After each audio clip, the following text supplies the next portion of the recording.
પ્રાયોજક છે cancer healer centre, a new beginning.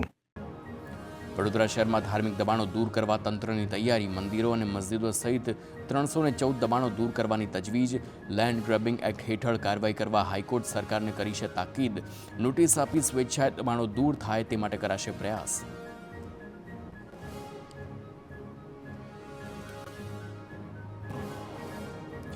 Bhavnagar શહેરમાં કરવેરો વધારવા કવાયત. હાઉસ ટેક્સના દરમાં વધારો કરવા વિચારણા. હાઉસ ટેક્સના દરમાં 30.76% વધારો કરવા ચર્ચા. કરવેરા વધારવાની વિચારણા સામે વિરોધ. મંદી વચ્ચે વેરાના ભારણ સામે વિપક્ષ કરશે વિરોધ.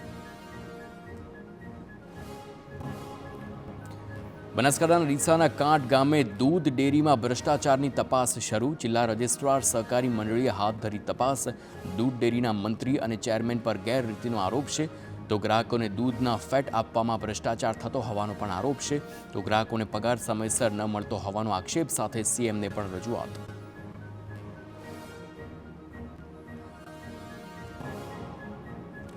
મોરબી મહાનગરપાલિકાએ સ્વચ્છતા ઝુંબેશ અને દબાણ હટાવ કામગીરી હાથ ધરી છે. નહેરુ ગેટ ચોકથી જૂના બસ સ્ટેન્ડ સુધીના રોડ પર કામગીરી કરાઈ છે.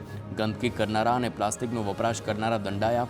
રોડ પરના કાચા અને પાકા દબાણો દૂર કરાયા.